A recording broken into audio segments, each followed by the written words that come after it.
All right, let me come to you now, Bolaji Ogunseyi. You've been following this development, and a lot of Nigerians, from the eye of the law, whether it is right or not right, whether it's a violation or not violation, not so many Nigerians will understand that aspect of things, but just a moral issue of, okay, doctors will not be available here or not be available there. But when this issue came up, what was your thought? What was your analysis of it? Well, thank you. Well, as always, I like to look at the episode at hand and the immanent trends in governance in Nigeria.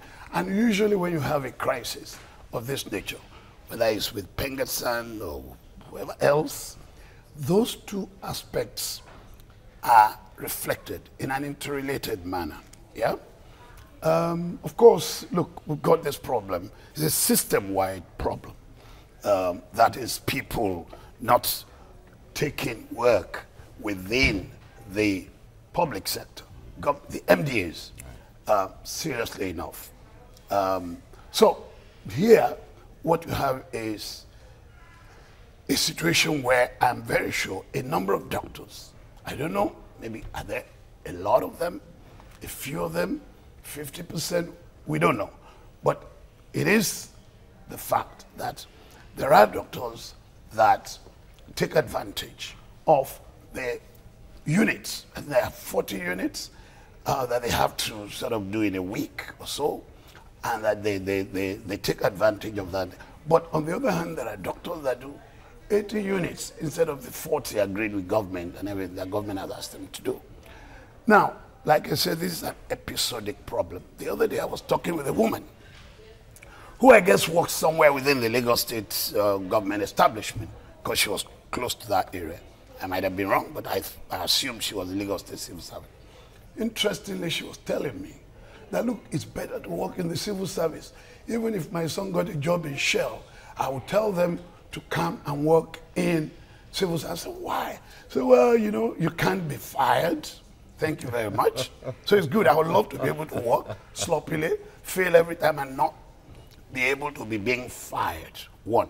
Two, she said this very tellingly, you can do your business. I said, wow.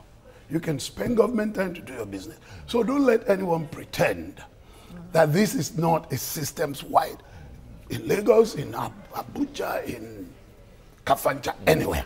Government services are becoming increasingly preferable for people so that you can go there, do as minimal a contribution, and many of them are not even challenging work environments. Okay. So that is in terms of the basic issue here. I mean, look, Obasanjo in 1978, I remember, passed a law. The military government of Obasanjo is, you know, talking about this thing. Government doctors are not going to be allowed. You know the impact when they did it? Luth used to have some of the best concentrations of consultants, rare specialists and things.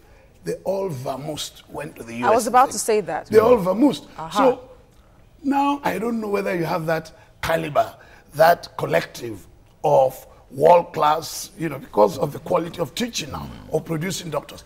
But if you start on this route without doing look, if you provide the equipment, the environment to work, and let them do what they used to call in those days faculty practice, and then you share the income. You know, consultants can have X number of hours to teach, and all the senior doctors, and then they can use the same government facilities, and because of this, you can take some of the money. You have an agreement when you work. You know, this your at the end of the percentage is shared, and then you can train resident doctors better. Yes, let me come in here. You just questioned if Nigeria still has quality doctors. That is what we all say. But then when they leave Nigeria, they go to other countries and get better jobs and get treated well, meaning that they are getting quality training within the country, but are not getting the opportunity to work, no infrastructure in place and all that. And then let's look at this now, this order. That was why I asked him earlier, the doctor, that if it was clear to him. That people are asking questions. It's not clear. This order is not clear. Are you saying that they shouldn't even serve as specialists to private hospitals? And we know that private hospitals in Nigeria today are complementing the inadequate functions of public hospitals within the country. Precisely. So that is a question. And you've just gone to the issue, the more you know, systemic dimension I was talking about. Because very often in Nigeria, I'm sorry, but we have all become so sucked up into the bread and butter issue, even government itself. I mean, I don't think people take the trouble to analyze what the government's day job is in Nigeria. Look, our day job at this point, those things should be running on autopilot. But government day job shouldn't be whether water is running, whether hospitals are, whether they are paying salaries and things. Those things have sucked up 90% of the energy and exertions of government. And it should worry us. So it's nice to talk about the episodes. Very great. You know, doctors have been asked not to practice something. It's good. We must talk about them on their own terms. What are the material issues? But we must always see that these things are referring us.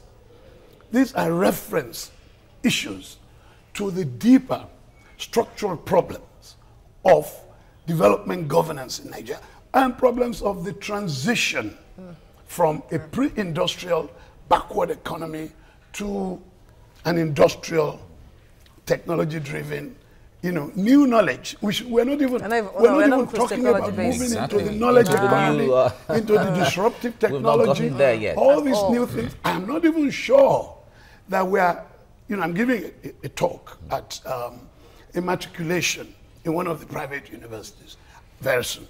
And I want to tell them that, look, as you're passing through here, don't just do the traditional coursework and everything and course content that I did in the University of Ife in the 70s. You should be asking yourself, what is going on in the labor market out there? Where is the state of knowledge? What's going to happen to labor productivity? What are the areas that are going to go obsolete gradually? And what are the new areas opening up? And prepare yourself to play in the new world. The mode of production is changing. I'm not sure that our university system, our high school system, is preparing for that. Everybody is still being prepared, rather funnily, to become a graduate. When we should have started introducing what I call non-degree career paths to our children in high school.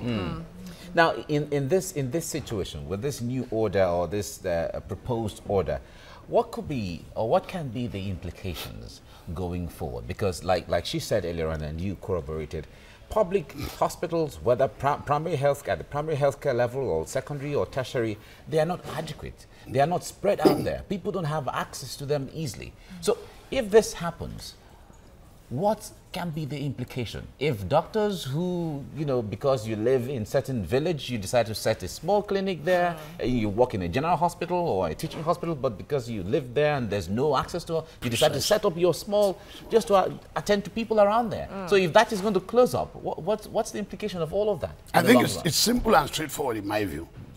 Those who work in government hospitals should give the required number of units per week, but I think it's 40, you know, per week.